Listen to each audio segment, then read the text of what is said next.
As part of our that's our recording process, we want to let you know that we are recording. So if you don't want to be on camera, that's totally fine. But we'd love to hear your thoughts in the chat if you are comfortable that way, or other ways as well. But we also want to recognize the land that we're calling in or zooming in from. That may be different for all of us. For myself, I am very honored to be joining you from the traditional and unceded territories of the Coast Salish peoples, specifically the Kwantlen, Katzie, Semiahmoo, and Tsawwassen First Nations, who continue to care for and sustain this land, and the land on which I get to live, play, and work, and learn and connect with you all from. And understanding this history of the land that we may all be joining us from different locations is also central to one of the reasons why Shelley and I have started this work around Candid Career Convos, is understanding our own history, our own culture, and how that has a role in the work that we do and how we engage and how we interact with each other. And so we really started this work to bring community together. Our name, Kaiso Careers, comes from our Caribbean roots. Both Shelley and I are from Trinidad and Tobago originally, and Kaiso was a type of music that was developed with the first enslaved peoples who really made Trinidad what it is today. And they incorporated music from our homeland, but also music from around the world. We had indentured slaves from India, we had Spanish influence as well. And so this music really brought people together, but it was also used as a way to communicate across communities when language was taken away from us. And so that's why we named ourselves Kaiso Careers, to create that community, to bridge connections, to be able to communicate with each other and share stories and really truly connect with each other. So I did say that we'll share a little bit, I'll share a little bit more about myself, but I'll do that very briefly. Again, I work at EDI consulting company. I also work at Fraser Health, and my primary focus is in leadership development and also in supporting organizations become better, inclusive organizations. And that's really kind of brought together both of my passions of having people be developed, specifically BIPOC folks who don't always get the recognition as well as the focus on that development. And then also, having organizations understand that things need to change in order to make it inclusive. And so the more that we share our stories, the more that we can really build that confidence to recognize when things do need to change and have that voice, that supportive voice around us to do that. And so I now want to introduce and welcome in our guests, Ellice Daniel. She also works at Fraser Health. This is the first time that we get to connect, but we work at the same organization. She's a clinical practice consultant at Fraser Health Authority and sole proprietor of Ashura Counselling and Consulting. So really understanding that community work, but also that independent entrepreneur work. So I'm excited to find out how you're melding these two things together. And excited to welcome back Listra Jermaine Sam, who has graced her presence with us earlier on in our journey with Candid Career Convos. And I'm excited to have her back because she's doing some new ventures that are really focused around our healing and our caring for ourselves and creating those spaces to do that. Described as a serial entrepreneur, but really with that heart-centered focus in everything that she does. And so I'm excited to hear more about what you're working on, Listra, as we get into this. So I want to start by perhaps introducing yourselves to the group. So I'll start with you, Ellice. Tell us a bit more about who you are and how you got started and what you're doing. Good afternoon or afternoon, everybody. My name is Ellice Daniel. So I'm a registered social worker. I was born and raised in BC. My parents are from the Caribbean as well. So my dad's from Antigua and my mom's from St. Vincent. And I married somebody from Dominica. So I get to do a bit of island hopping throughout my throughout my life. I've got 2 daughters as well. I did my bachelor's in social work in 2005, and then I went on and did a master's in social work, and I went out to Halifax to do that through Dalhousie. And through that, I've done a variety of different careers. I've worked in corrections, probation, forensic, I work for Fraser Health. I have a small, like I said, the Ashura Counselling and Consulting is my business, and done a variety of work. A lot of the focus I've been working on has been, up until now, has been in mental health and substance use. And right now in my position, I do a bit more sort of regional support to different allied health professions in my current role. So that's me. Wonderful. Welcome, Ellice. Listra, how about yourself? Hi, everyone. Good morning. I am going to greet you all from Hawaii this morning. And yeah, it's 9 o'clock in the morning here. So, and a little bit about me. I mean, I have been in the last 21 years in the wellness industry in one form or another. It's been very sort of disconnected and connected. I'm in travel and tourism. I've been in the high-end goods industry, in retail, and so, but all connected to travel, wellness, tourism. I am multidisciplinary educated, and multidisciplinary career is what I've had. And so now where I sit is that I have a travel agency. I call it an agency and a lifestyle agency because it's about cultural travel. It's about looking at travel from a decolonized lens. And it's very much there. My focus is on Black, Indigenous, and people of color who travel. My focus is on the 2S LGBTQIA community who travel, people with disabilities, and women traveling solo, and anyone who, of course, is at the intersection of several of those areas. And so the other thing that I have started is a nonprofit organization called Sisters Leading Sisters. And with that is fully focused on resources that are built for our wellness, the wellness of us as Black women, and then we twine ourselves, of course, within our communities, within our society, with women of color and the white women who are our accomplices and our co-conspirators as well. The resources that are there and that I'm bringing forth are, for instance, in October of this coming year, there will be a retreat for 50 women who are leaders and consider themselves leaders in their communities all across Turtle Island. There is, as part of the organization, we look at mental wellness, we look at physical wellness, we look at financial wellness, we look at emotional wellness, like all of those things, and we hook people up with whatever resources they need, they desire. We talk it through and say, like, what's best for you at this point? And we try to hook people up on a pro bono level for everyone as much as we can, because we realize that a lot of these resources are things that we don't traditionally have access to. We haven't emotionally hooked ourselves into traditionally, and then financially hooked ourselves into. And so we're trying to open the doors and open minds and eyes as well, right? So that's me. Wonderful. Thanks, Listra. And I think like just looking at your background is giving me a bit of wellness, even though I can't be there right now. At least, it's feeding my soul at the moment. So I wanted to kind of touch on, both of you are in this space that connects to wellness, whether that's mental health or emotional health, relationship and family health, or even that cultural aspect of understanding who we are in our and aligning that with ourselves. What drew you to this work for both of you? Maybe Ellice, I'll go to you first. I would say I stumbled into it accidentally. It's sort of, when I decided to become a social worker, it was because a lot of the jobs that I had been looking at, that was a requirement to get the job. It was a Bachelor of Social Work, so I had pursued a degree in social work, and then I found myself in it, and I've never left.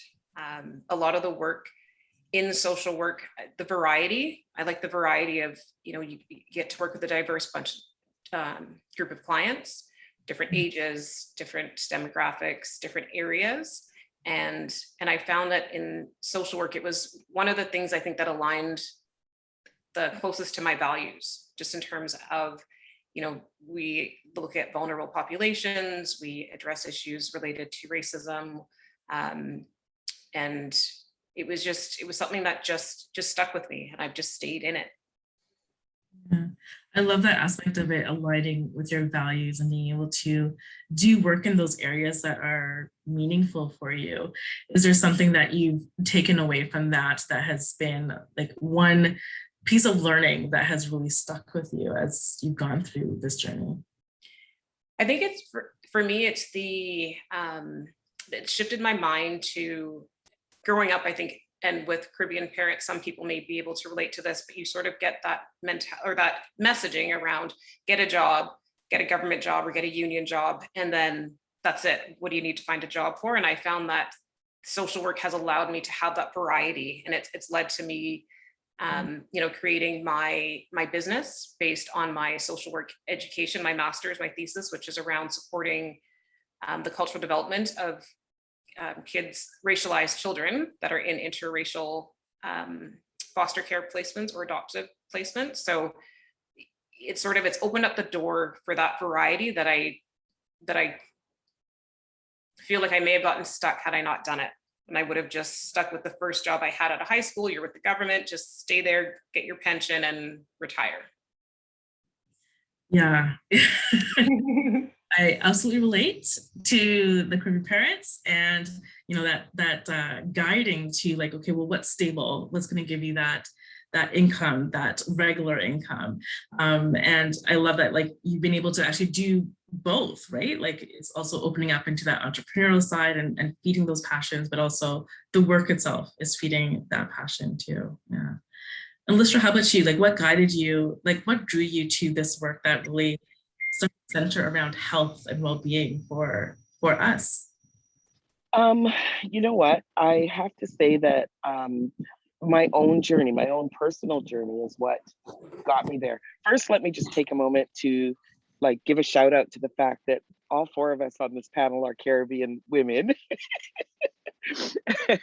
I just was noticing that. I was like, oh shoot, we're all from the Caribbean, with the Caribbean parents that Ellice just mentioned. And absolutely, who had said, get a good education, get your degrees, and when you finish your degrees, find that solid job and stay with that until you die, until you retire, you know what I mean? And I so rebelled against that I have had probably, if I'm kind, I'm gonna say 8 careers.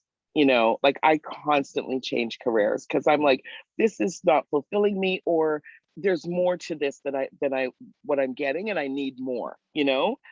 So I think it's why they've all kind of connected to each other, because I just wanted to learn more, and I would just divert off to another path and then put more of it together. And so from that, I'm going to say that when I was in my mid-20s, I was in therapy myself, and spent many years, like about 5 years, I think, in therapy. And then in my early 30s, actually, when I turned 30, I went back to university as an adult student and got a degree in psychology. And putting those two things, I also got a degree in women's studies at the same time, and it was called women's studies then, not gender studies.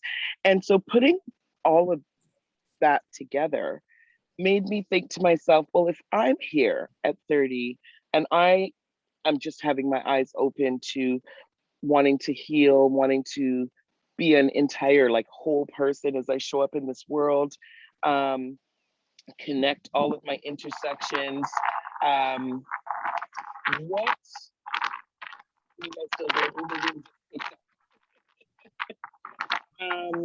What? Yeah, you can hear me still? Now I can, yeah. Okay. So yeah, I just thought to myself, what about women who are older than me? What about the younger generations coming in? What can we do to feed them the information and give them the resources necessary to not particularly get stuck in the generational gaps, I guess, that our parents being the first, like I wasn't even born in Canada. Do you know what I mean? I was born in Trinidad. So my parents came over here and brought me here. And so as an immigrant, I get it that there's certain things that they wanted for safety and for just and for comfort, to security, and so that they wanted to give that to me for the sake of security. And I had the privilege of going, I don't want that kind of security. Actually, I want a different kind of security. Like I may want that kind of security, but there's another kind of security that goes with it first, and then we'll see what happens after. So I had the privilege of being able to break that down.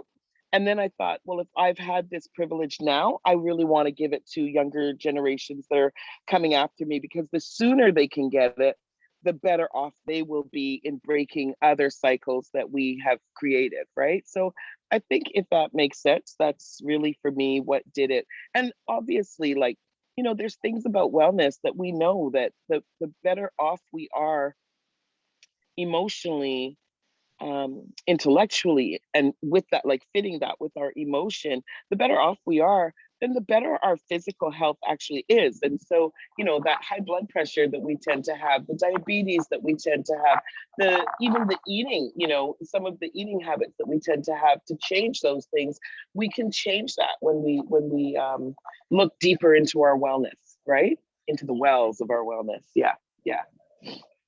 Yeah, I mean, that, you just said there, like the wells of our wellness. And I think that is, I don't know if you meant that on purpose, but I think that's like such a gripping image of like the different ways in which we have to, or different places that we have to draw on to access wellness. And, in thinking about dealing with parents that may have different views than you, or have like a very steadfast one-way view, and trying to do different things.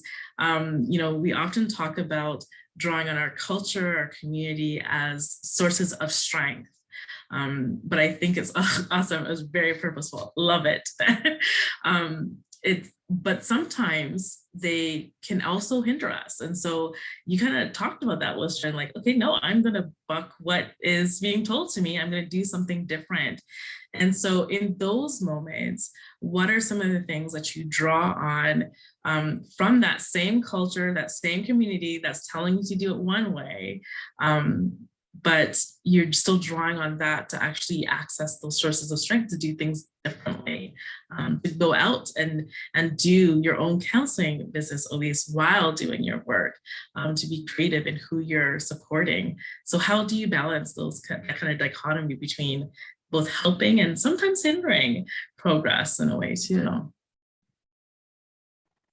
I think it's the way that you frame it in terms of, what you draw from those experiences. So I think for me, I've recognized the sort of limits that I've experienced just career-wise and in life, because of my position as a Black female, because of my position as a Black Canadian, in those different areas. And I think that it's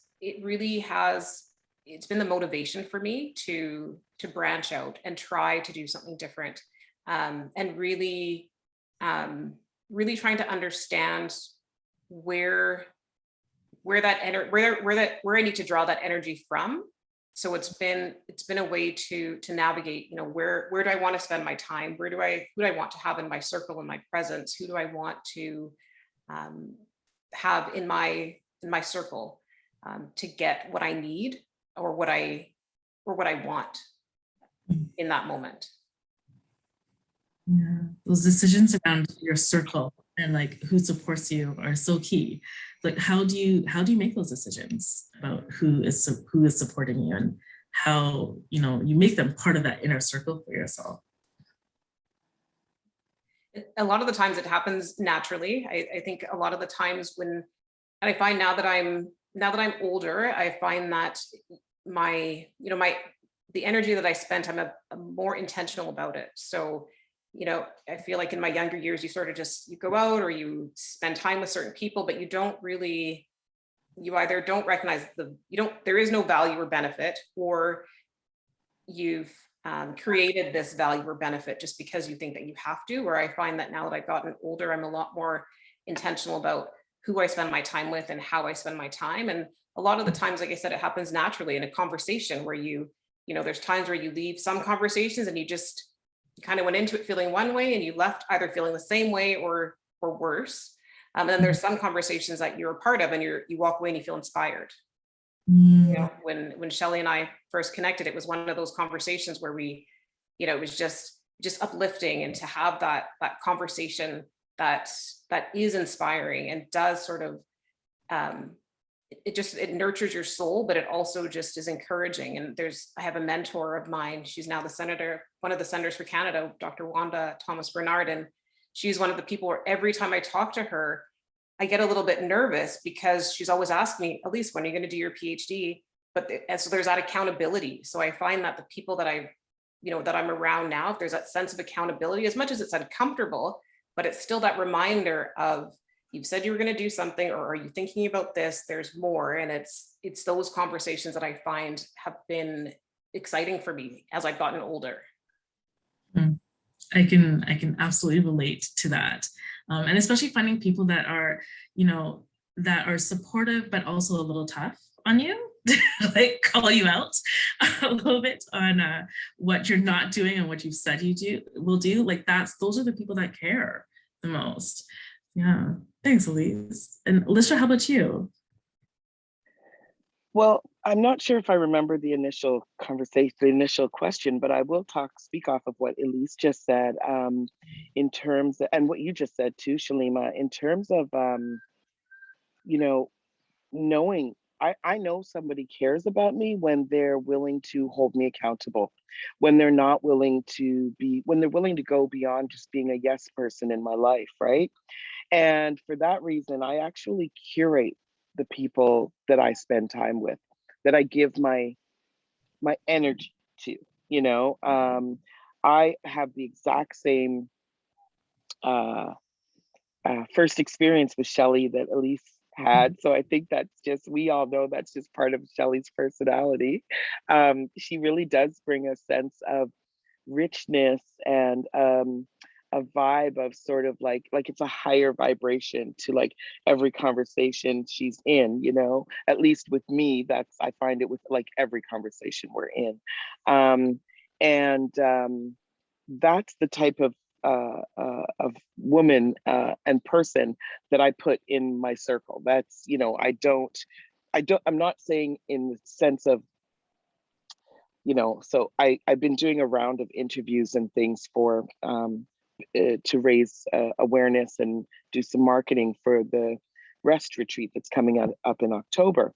And yesterday I did one, and one of the things that they asked me was to name one woman in my life who was an inspiration of sorts, and what would I say to her if she was here right now?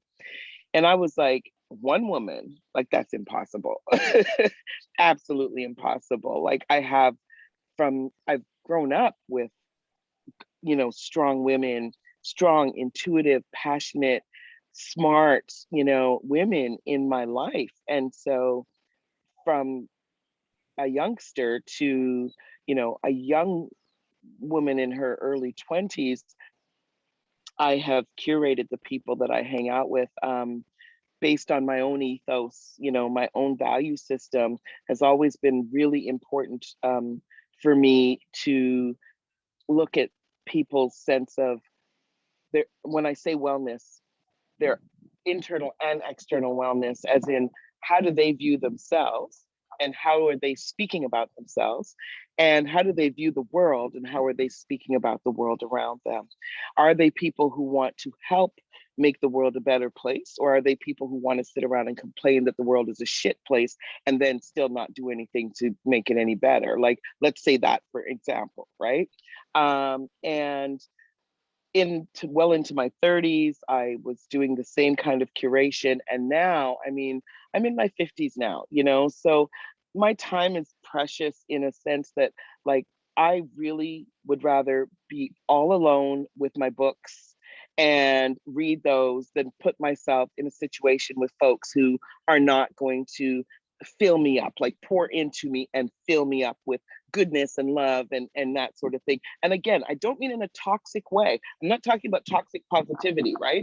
I'm not talking about bypassing our emotional self or spiritual bypassing, as we like to say these days. I'm not talking about that. I'm talking about, let's have those comfortable, uncomfortable, hard, loving, supportive conversations where you tell me, hey, like Ellice said, you said you're going to do this, and what steps are you taking towards that?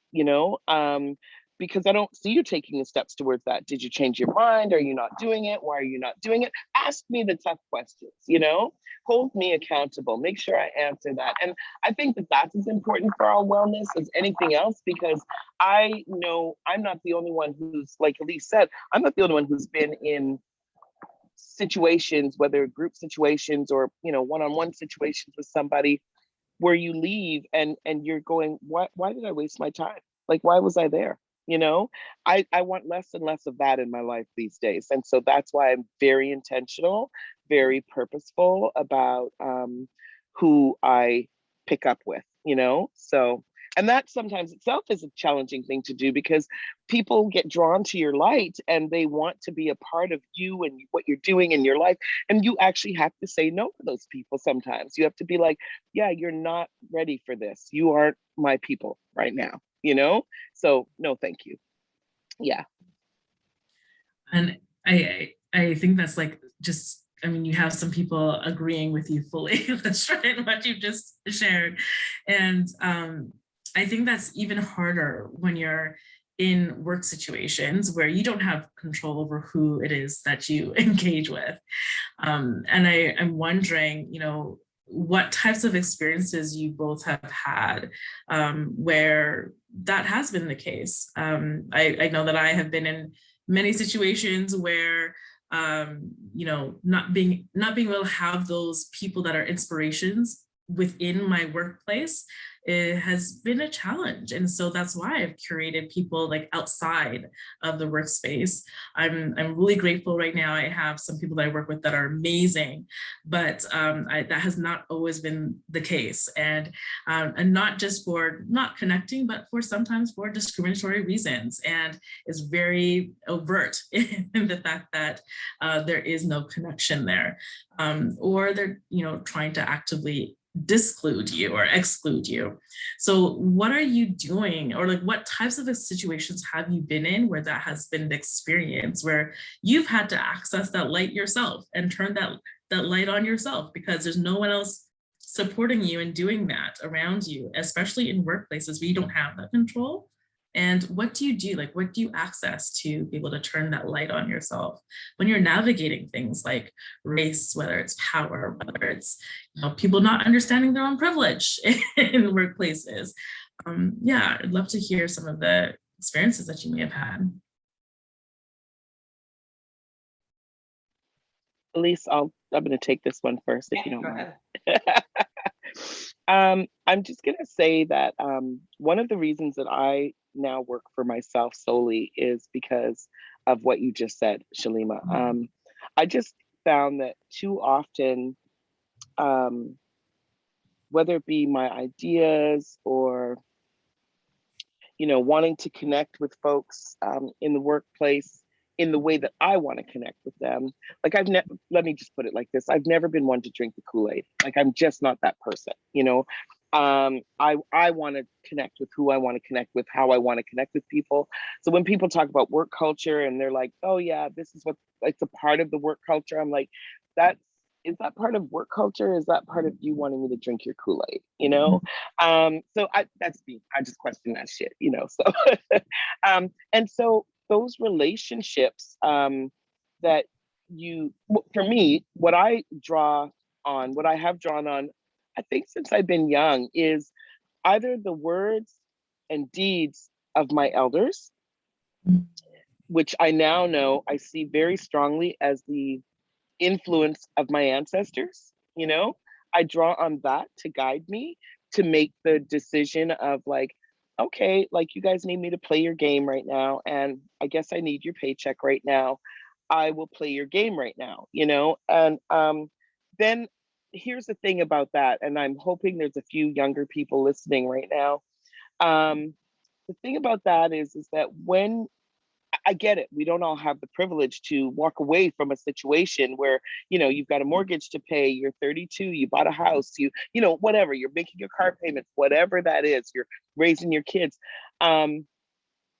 I found though that it takes a toll on your mental and emotional wellness, to your health, to be in situations where not only are people not pouring into you so that your light continues to shine, but they are actively trying to dim your light, right? And so if you stay in that situation, you are going to start to question your own self. It's gaslighting, absolutely, And from that, of course, you start to lose your power, you start to lose some of your light, and it could take you into several different turns in your mental wellness, right? So, and I've had that happen to me a couple of times where I let what I want to say, when what's the term that we use when we question our own sense of like Is it impossible? worth? The imposter syndrome. Thank you. I allowed other people to throw imposter syndrome at me, and then let that imposter syndrome take over, and I would like talk myself out of a position, like out of a getting a promotion or that sort of thing. And so for people who are in those situations, or who find themselves in an area of work that is not fully fulfilling, I just got to say, you got to question, like no, I'm just going to say this, I'll say it this way: not all money is good money, and it's like sometimes it's just not worth it. And so for me, that's one of the reasons why I work for myself now, is I had to walk away from corporate because I found myself groaning every Monday morning. I was like, and for 5 years, I was up and ready to go and excited, and it was all good, and I was happy to go to work every day. And then all of a sudden I found myself groaning to get up every day, and I thought, what shifted, what changed? And I realized that I got higher up in corporate, things got whiter and whiter, and I felt less and less like I belonged where I was. I knew I did personally, I educationally and skillfully, I knew I belonged there, but the environment was telling me, you don't belong here, and they were not uplifting me to be there in my light. And so I just said, my soul was being sucked dry, and I was like, this is not for you. You've got to leave, and you've got to figure out another way. And so I'm just saying all that to say, try not to waste too much time before you get to that place where you go, hey, I got to be out. I got to go make another decision and figure something else out. Because like I said, not all money is good money. Okay. There's so much in what you've just said, but I think there's two things that are jumping out at me. One is that imposter syndrome, in that, there's someone that I want to share with you, is Jodianne Bure. She talks a lot about what you've just talked about, Lisha. So if anyone wants to look her up, she does some really great talks about this, that we've been kind of sold this lie about imposter syndrome, not feeling as though we're supposed to be in this place, or, oh, everyone feels this way. And it's not that. Sometimes there's environments that are actively created not to house people that may look like us. And so when that's the case, we don't get the benefit of actually being able to see ourselves thrive in that place, or see other examples of ourselves where we could counter that imposter syndrome, is that it wasn't actually built for us.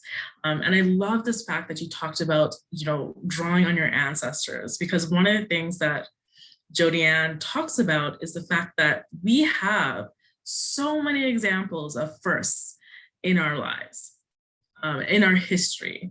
If you have melanin in your skin, you're probably descending from many firsts, whether that's firsts in a family to immigrate, the first to do a certain type of higher education, the first to be in a field, the first to work in an organization as a Black or BIPOC person.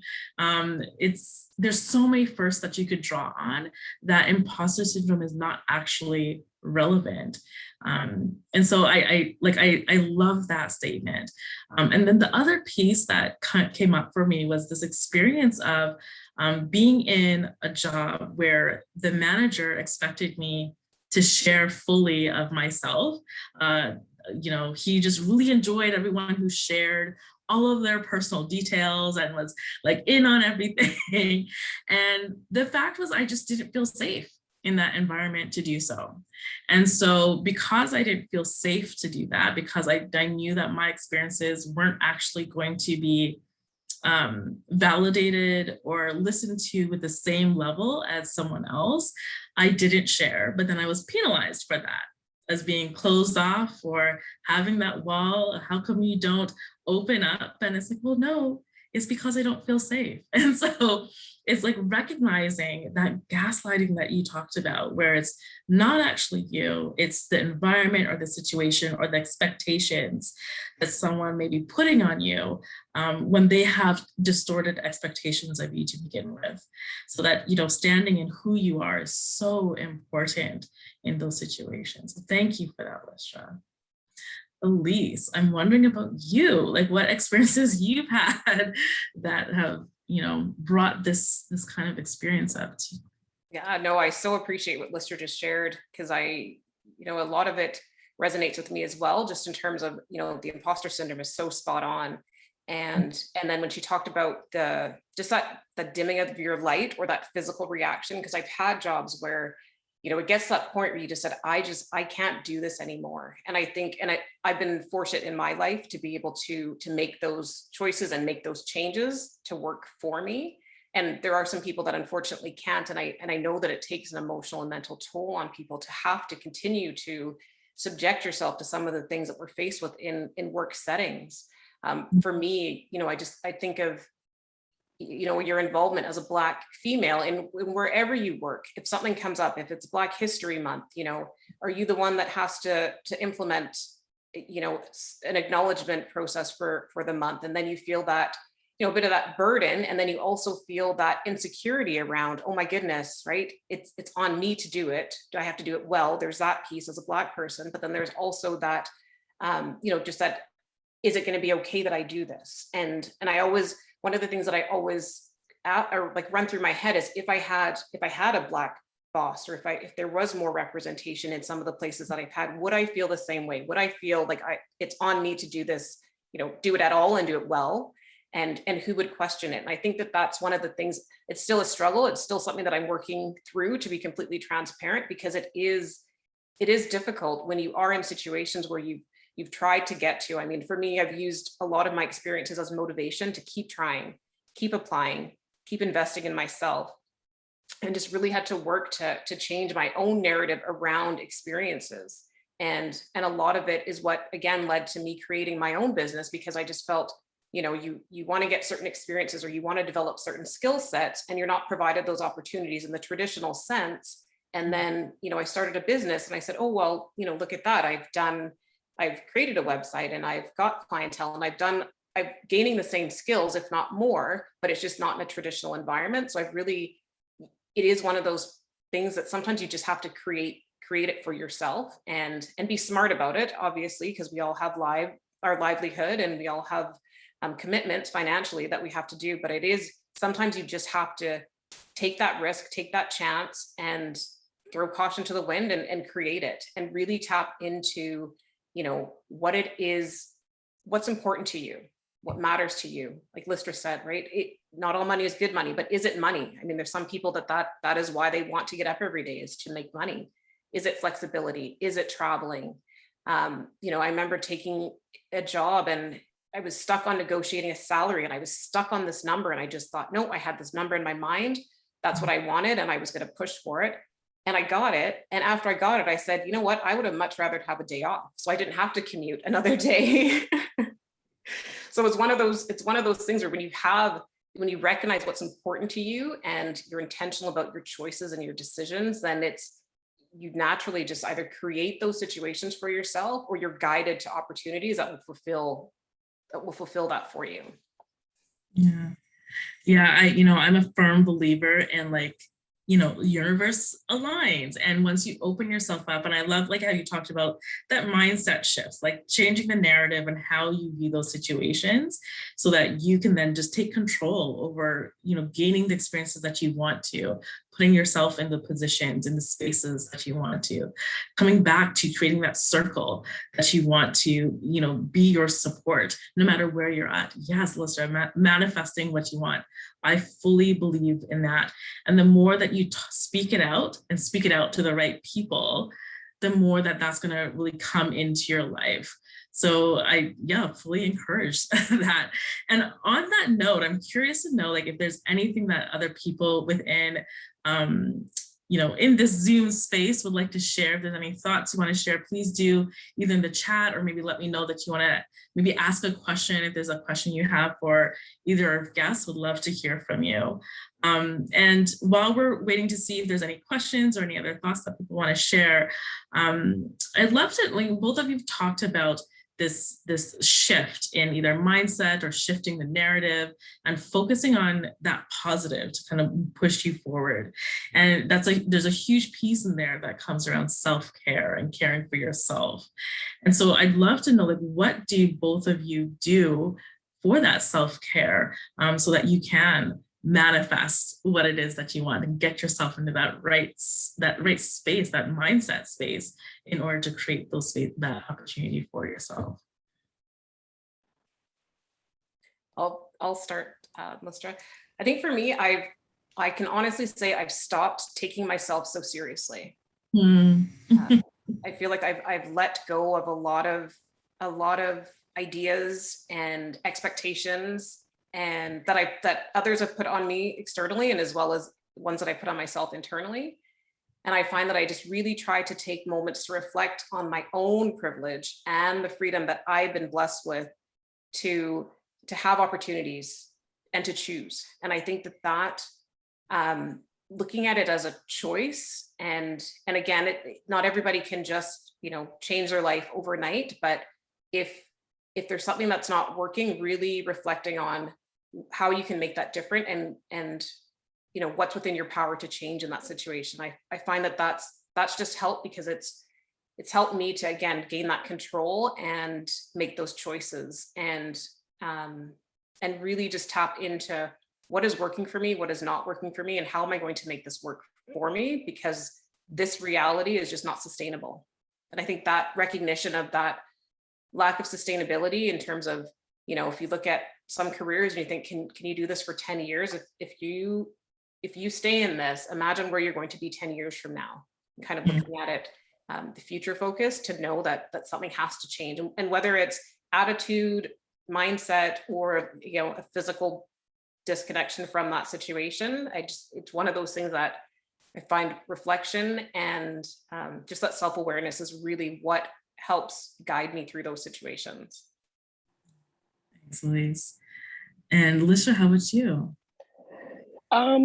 There's some things that I do personally that I really rely strongly on. Like, I meditate every morning when I wake up, and I'm going to get into the fine bits of things here, because these are the things that help me keep my perspective. They help me keep my mind balanced. They help me to understand me better. They help me to understand the world around me better, and be able to, compassion is being able to sit in pain with another person. So, like, they help me to sit in pain with the world and not take that on, if you understand well. You're like, because I used to not be able to do that. I'd sit in compassion, but then it would all rest on my shoulders, and all of a sudden I'm depressed, so meditation and certain types of yoga that I do probably 3 or 4 times a week, making sure that I can do these things in community as well. Like, again, I tell people all the time, it's no accident that my travel company is named Community. I live off of community. I thrive off of community. It's how I was raised. And so it really means like it plays such a big part in my life, right? And so as much as I do these things on my own, the daily meditation, the daily reading, the daily writing, I take care of my nervous system quite a lot. I have, in the last 5 years, started to understand, we throw around the word trauma and traumatized a lot these days. But I also started to understand what trauma really meant to the human body and to our nervous system. And I've taken actually a couple of certified courses that have made me understand how to better take care of my vagal tone so that daily I'm regulated. I regulate, and so that I can walk through the world and be balanced and look at things from a perspective that's grounded and not from a trauma gaze. You know what I mean? I hope this makes sense to folks. And so there's those pieces that you do on your own on a daily basis. And then there's the bigger pieces, which you are also very intentional about for me, which are communing with my community, right? So I want joy, and I want, I think, did Shelley just say something about the benefits of laughter? I want joy in my life. And so I put myself in situations to be joyful. I want to have the benefits of the information and the influence of, again, my elders and the youth as well, because I think that's something that I don't know if we all understand the importance of the youth in our lives, like to be intergenerational, because like I'm a mentor, but I'm also mentored by younger people too, because they have a lot to offer, right? So things like that, I'm very, very intentional about to make sure that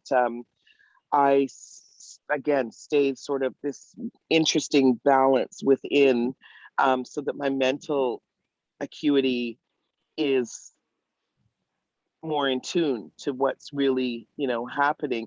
And then to do things, culturally, again, like questioning, I guess it's a matter of editing, what have I been given? What tools have I been given from my elders, my parents, that would be helpful to me in this day and age in some form, and how do I edit out what won't be helpful for me anymore? What may be out of date, or it may not sit with my ethos. It's maybe not part of my value system that I want to walk with, right? So doing the editing, but also understanding, do be careful not to throw the baby out with the bathwater, because a lot of stuff that our folks have taught us that we go, oh, that's so old fashioned. Oh, that doesn't, require, it doesn't sit today. It's not constructive. And it's like, well, you know what? Maybe look at it in a bigger scope, because there's probably a reason why that lasted for generations down the line. You know what I mean? And understand, is it something that is generational trauma, for instance? Like, is it just in there now as part of our rituals? Like, if you've read Resma Manikin's book, My Grandmother's Hands, you'll understand that there's some things right now that we just do, and we call it regular ritual but really it's formed from trauma. And we just don't know that, So is it that, or is it that you can take some of it out and go, well, this is still culturally relevant for us, and this is actually still emotionally relevant, so we can use that piece, right? I find that that's very helpful as well with wellness. And again, like I said, being in community, this is why I started Sisters Leading Sisters. I was like, it's really important. Shelley and I actually talked about this. We started this retreat together, which was, talking about the fact that what we're doing right now in a quadrant is so important for us to do with many, you know, to be influenced by each other, to talk about the things that we don't get to talk about regularly, and certainly not regularly with each other, and to like rest together and ritual together and build this up so that we can take it back to our small little quadrants. You know, let's do this with a group of 50 or 75 of us, and then let's take it to our curated friendship group and continue it, you know? So it's like a continuation of a book club, if you will, you know, that sort of thing. So yeah, things like that. You say things like that as though those are small things, but those are really meaningful things. I love that you went into the culture piece, because you know, something as simple as laughter, like Shelly, you had that in the chat as well.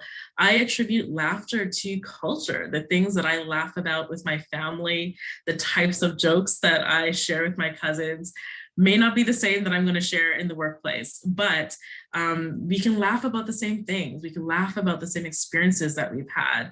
We connect in that laughter, and that is so meaningful to me, as well as the hard things that we connect on. But it's also so important to connect on those light things as well and share that joy and that lightness that hopefully we can bring more of into our lives as well. Okay, so we have a bit of ritual here as well at Candid Career Convos. And our ritual is to ask a signature question. So Lystra, you got this when you were here the first time. Ellice, this is your first time hearing this question. But our signature question is to ask whether you are a white wine, a red wine, a fast wine, or a slow wine. And why? I only can pick one.